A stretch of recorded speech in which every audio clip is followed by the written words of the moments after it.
Satu. Ayat 10 ketika ini terus ya. Ayat 10. Ya. Pencuri, Ya. pemabuk, pemfitnah, dan penipu tidak akan mendapat bagian dalam kerajaan Allah. Maka saya mengatakan bagaimana kita bisa mendapatkan kerajaan yang tidak tergoncangkan itu. Jika Paulus berkata orang yang adil tidak mendapatkan kerajaan Allah, pencuri, orang kikir, pemabuk, pemfitnah, penipu tidak akan mendapatkan bagian dalam kerajaan yang tidak tergoncangkan itu. Maka orang mencuri jangan lagi mencuri. Orang mencuri jangan lagi mencuri. Mencuri apa? Mencuri apa? Uang. Mungkin di antara kita tidak lagi mencuri uang. Masih ada yang mencuri uang? Mudah-mudi remaja masih ada mencuri uang mamanya? Nggak usah malu-malu, cuci tangan saja. Dan nanti kita doakan kita mau ampun kepada Tuhan. Ayo cuci tangan.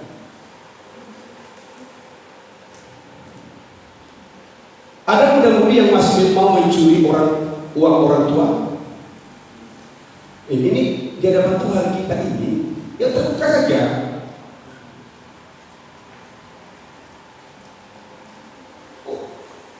Gak usah malu-malu. Orang tua ngaku. Orang tua ngaku hari ini. Masih ada anak-anak kita yang mencuri uang? Siapa orang tua di sini anak-anaknya yang masih mencuri uang? Tunjuk tangan. Jangan malu. Saya tunjuk tangan. Anak saya Kipa mau mencuri, tapi hari ini tidak lagi. Dulu beberapa waktu yang lalu. Sudah lama ya, tidak boleh bertobat.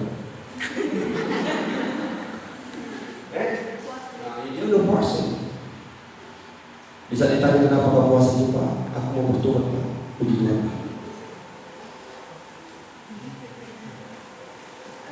Jangan mencuri. Tapi perlu kita harus menyadari pencurian itu jangan hanya kita artikan dalam mencuri uang. Mencuri waktu pun jangan kita coba-coba mencuri waktu.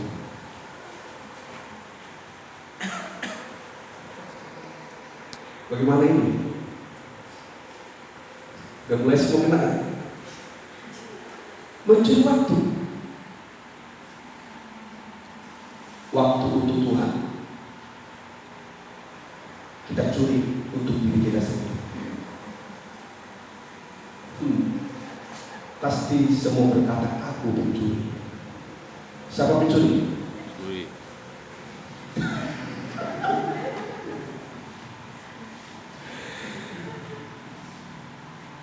Saya juga mau mencuri waktu untuk Tuhan.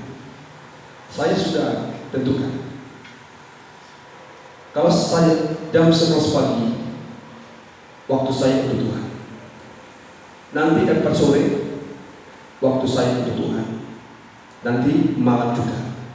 Saya sempatkan kalau malam ini saya tidak tentukan, tapi harus ada waktu untuk Tuhan. Kalau nanti jam pagi, tengah 4 atau jam 4, waktu untuk Tuhan. Tapi sering saya curi waktu untuk Tuhan. Maka saya katakan ini proses. Supaya kita jangan menyadari dosa yang harus kita sucikan dalam dari kehidupan kita. Kalau tadi Paulus berkata pencuri tidak dapat menerima bagian dalam kerajaan Allah, maka di saat kita mencuri waktu untuk Tuhan, maka kita tidak layak masuk dalam kerajaan Allah. Ibadah waktu untuk siapa? Beribadah waktu untuk siapa? Tuhan. Saudara yang mengatakan itu. Kalau saudara tidak beribadah, berarti saudara sedang mencuri waktu untuk Tuhan.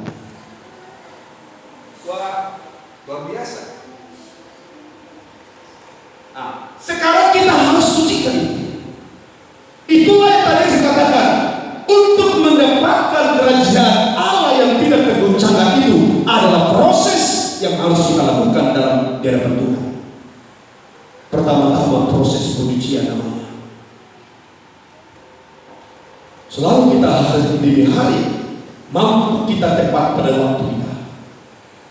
Jangan curi uang, jangan curi waktu untuk Tuhan. Belajar setia untuk Tuhan. Amin. Nah, kedua, orang kikir dikatakan oleh Tuhan tidak boleh untuk masuk dalam kerajaan Allah. Kikir ini identik dengan keserakahan.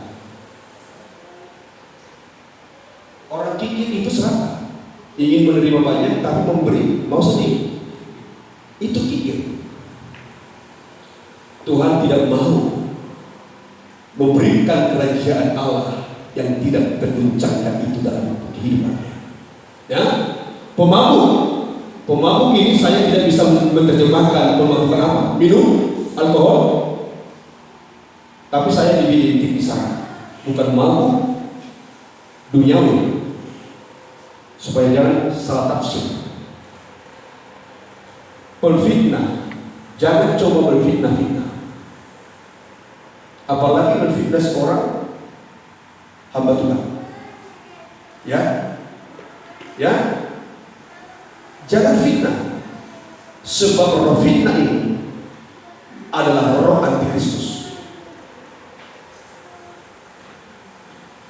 Jangan sampai ada di dalam jiwa kita, di dalam hati kita, atau di dalam pikiran kita untuk melakukan fitnah. Sebab orang berfitnah itu suka menggembor-gemborkan keburukan orang lain. Paulus berkata, hindarilah mereka itu. Jangan satu meja makan bersama dengan orang berfitnah yang suka menyebar-nyebarkan keburukan, apalagi sampai masuk dalam fitnah itu. Jangan. Selanjutnya dikatakan penipu, menipu orang lain. Jangan. Orang jualan jangan tipu ya. Amin. Jujurlah. Saya juga kami terpanggil dari seorang pejuang, pedagang. Tuhan Yesus saksi. Salah satu timbangan yang paling jujur dipajak belum sanggup. Bisa ditanya, pasti timbangan itu gembal. Karena tidak mau tipu. Tapi jangan tanya harga yang paling mahal, harga ibu gembala. Itu kan lebih baik seperti itu daripada menipu timbangan. Apakah jualan ibu gembala tidak laris? Ada ibu kami, orang tua yang menjadi saksi, tidak bisa terlayani langgaran itu, dan orang itu menyebarkan kebenaran. Di sana timbangannya pas, bukan harganya yang diberitakan. Di sana harganya mahal bukan, tetapi di sana timbangannya pas saja. Orang mendengarkan timbangannya pas, orang berlari. Maka banyaklah langganan kami. Amin. Amin. Karena tidak ada tipuan. Jangan menipu. Menipu orang lain jangan. Menipu Tuhan jangan. Menipu Tuhan bicara tentang persepuluhan. Dalam kitab Mulia jelas dikatakan, kamu telah terkutuk, kamu telah menipu Allah. Dengan cara bagaimana engkau menipu?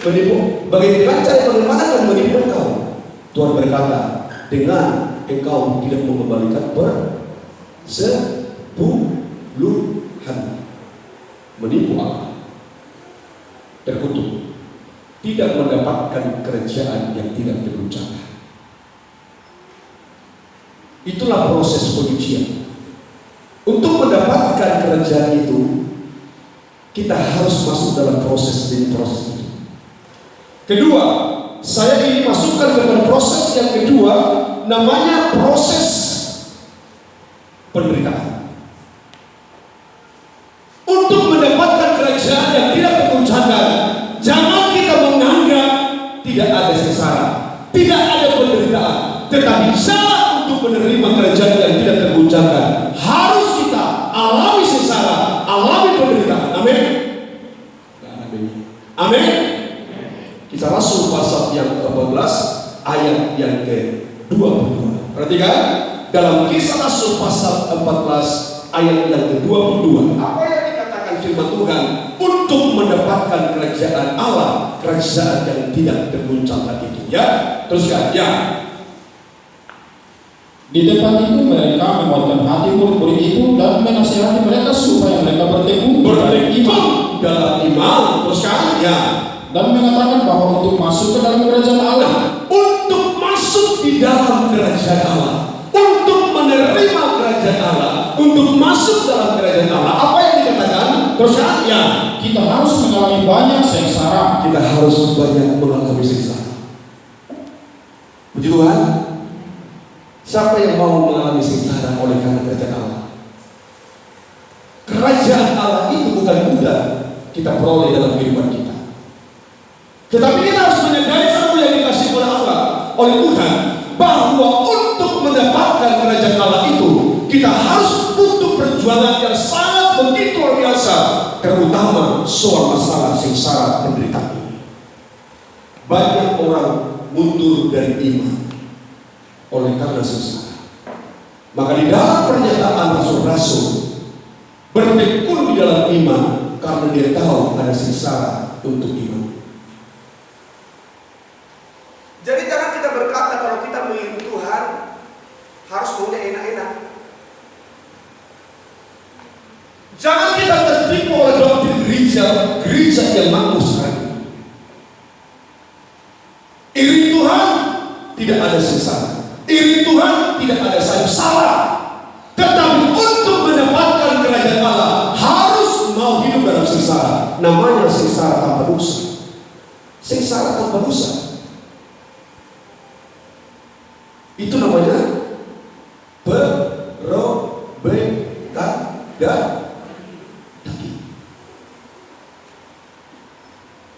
Kalau kita sengsara oleh karena dosa, itu namanya sengsara yang membawa kebinasaan.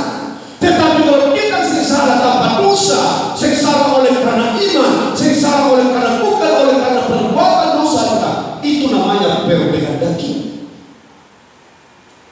Kalau kita lihat di dalam Skep Tabernakel, coba kita lihat ini, di mana talenta sengsara ini dalam Skep Tabernakel yang apa yang berdiri.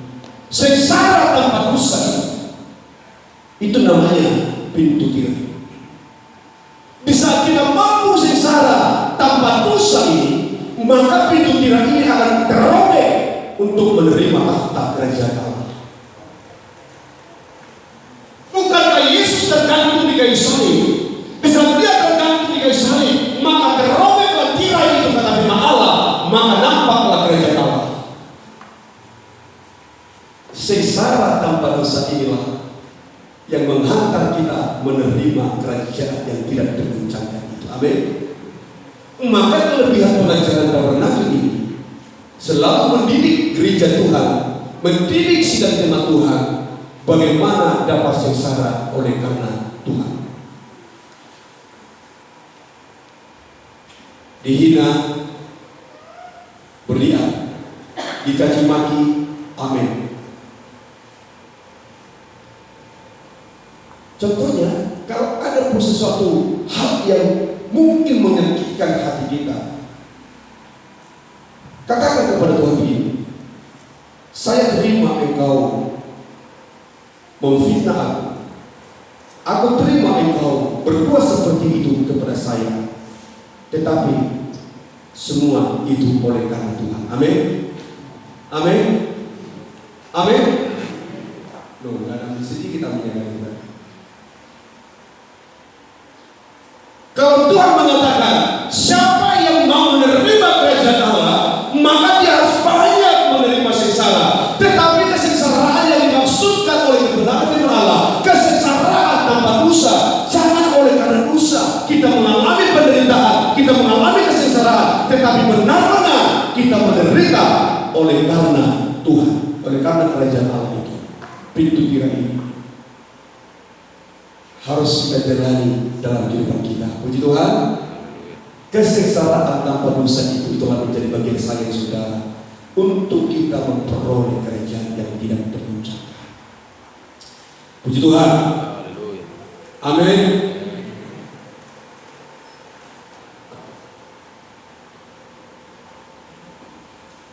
Haleluya. Enak ini. Ikut Tuhan ini gak enak. Gak ada enaknya.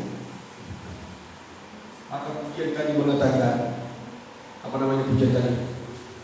Kerja buat Tuhan selalu manis, biar pikul salib selalu manis. Kerja buat Tuhan menyakitkan salib, ya. Jangan tuntut melayani Tuhan tanpa perolehan lagi. Jangan layani Tuhan keluar dari dansa untuk mendapatkan kerajaan Allah, melayani dengan tulus. Amin. Puji Tuhan. Dan saya tidak mau nyanyikan kerja buat Tuhan selalu manis, biar tanpa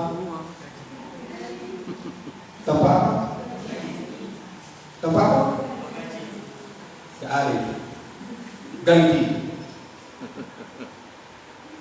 Masa kita melayani Tuhan tanpa gaji?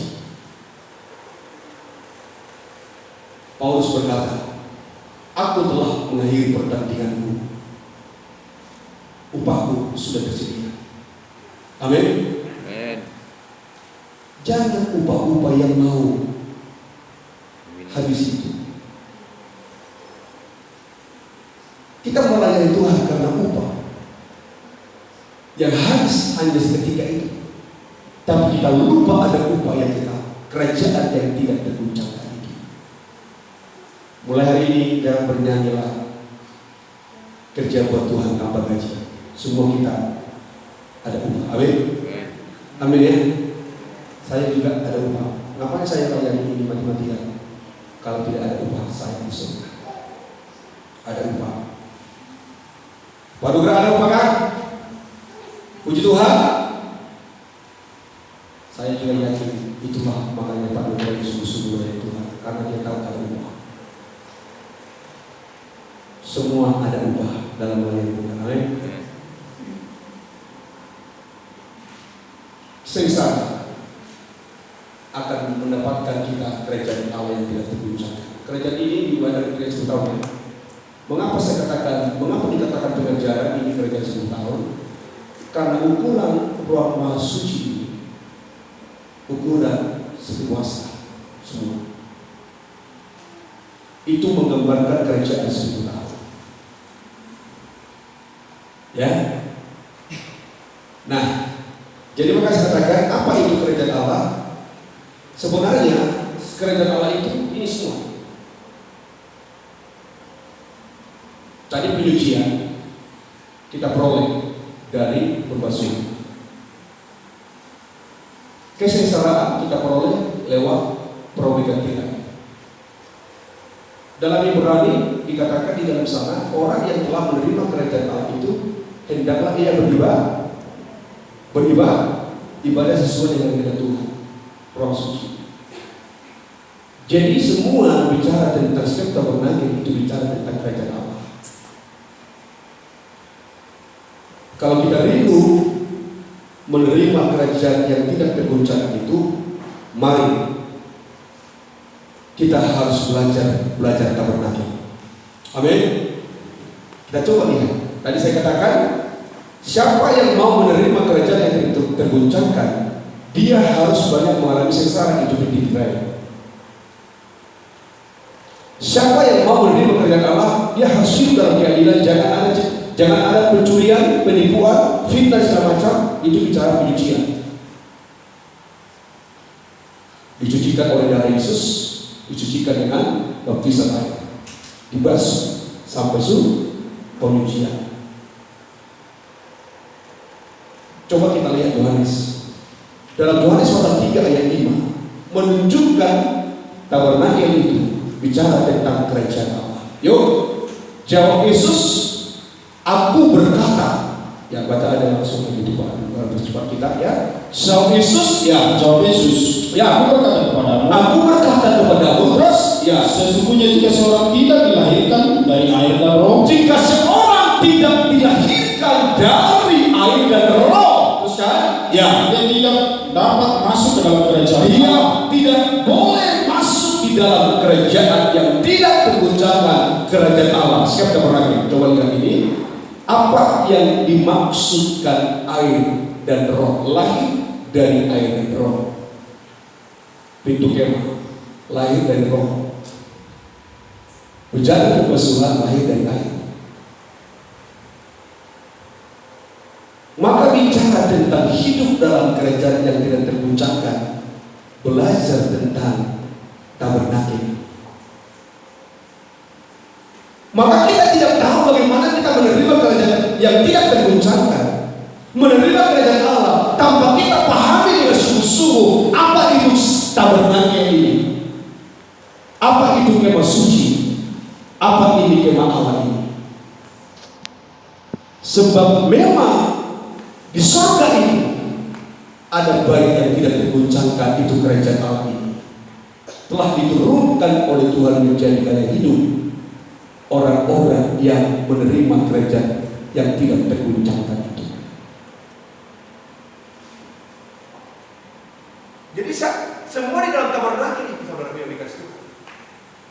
Maka kita perlu belajar dengan sungguh-sungguh tentang itu, supaya kita benar-benar menyadari sebenarnya kita sudah sampai di mana posisi kita yang sudah menerima kerajaan Allah yang tidak tergoncangkan. Tadi lahir dari air dan roh. Kita sudah dibaptis, kita sudah menerima lahir dari Roh Kudus.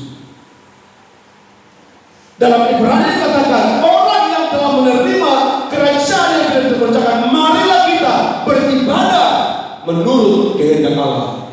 Ruangan suci kan bicara tentang ibadah, ya kan? Ya kan? Berarti ini kerajaan Allah. Nah, kalau kita ingin menerima kerajaan Allah yang tidak tergoncangkan, dalam Kisah Rasul tadi katakan, maka kita harus banyak menerima kesengsaraan. Itu pintu tirai. Perlu dikehendaki, ya kan? Maka di sini kita tahu di mana posisi kita. Apakah posisi kita menerima kerajaan Allah hanya di dalam lahir dari air dan Roh Kudus? Kita tahu. Apakah posisi kita sudah menjadi orang yang hidup melakukan ibadah menurut kehendak Allah di dalam kerajaan Allah? Ruangan suci. Apakah kita sebagai kehidupan yang menerima kerajaan Allah sudah alami sengsara tanpa dosa? Artinya peru dikehendaki pintu tirai ini. Maka saya mengatakan, kita sebagai anak Tuhan harus tahu posisi kita sudah sampai di mana kita masuk dalam kerajaan Allah itu. Jangan kerajaan Allah, tetapi di halamannya pun kita belum masuk kerajaan Allah.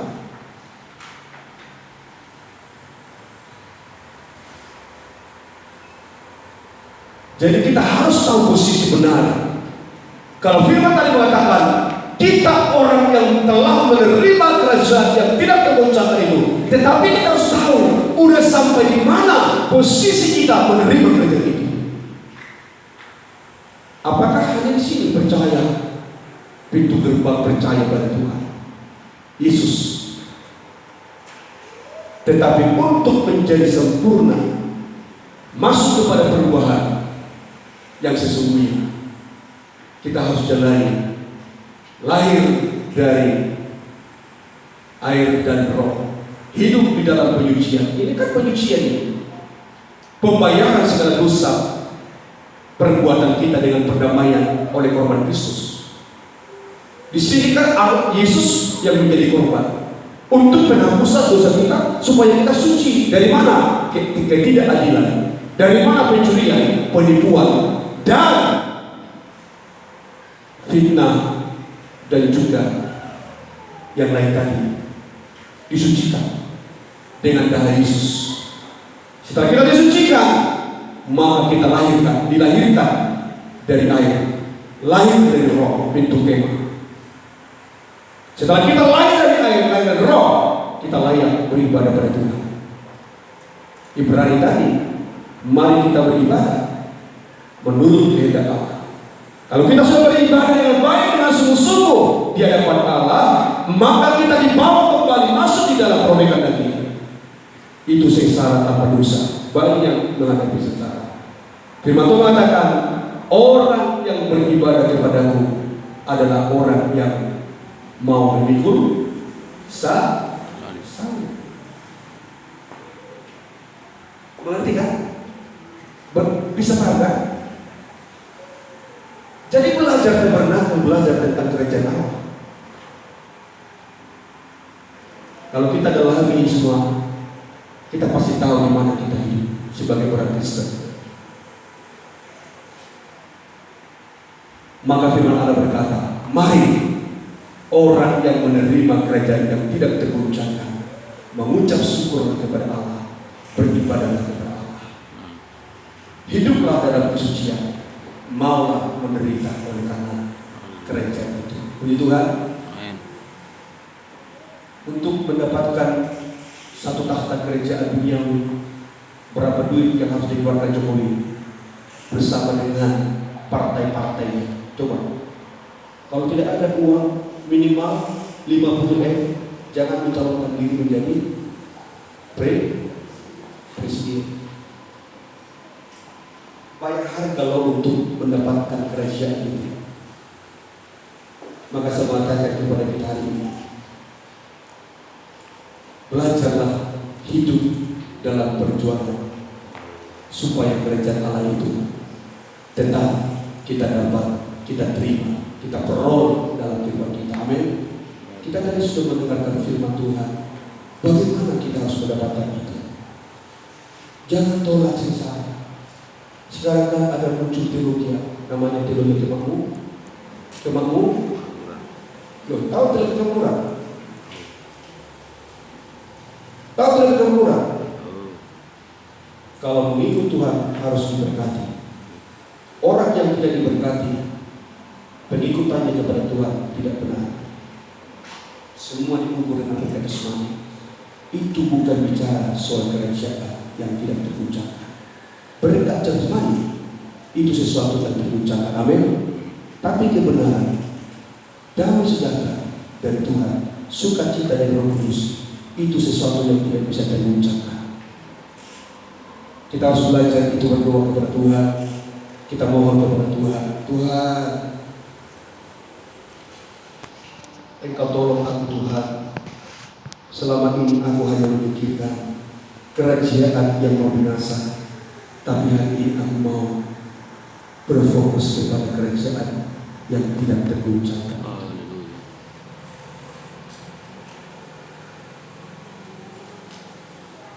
Tak lama lagi Tuhan datanglah, tak lama lagi Tuhan datanglah, siapkan dirimu. Terus kan? Bangunlah segera, Maranatha gitu ya. Tuhan datang. Kerajaan perubahan yang dimaksud dalam Ibrani itu akan cepat datang membawa hidup kita ke sana. Amin. Amin. Hari ini kita sudah terima kerajaan itu. Sampai nanti dibawa dalam kesempurnaan itu berubah. Kita diubah dengan sepeda mata. Amin. Menjadi tubuh yang mulia, tubuh yang serupa dengan kemuliaan Allah. Kita bersyukur punya pengajaran yang besar yang mengantar hidup kita selalu hidup dalam kerajaan yang tidak tergoncangkan. Kita tutup Alkitab, kita menanti kepada Tuhan. Haleluya.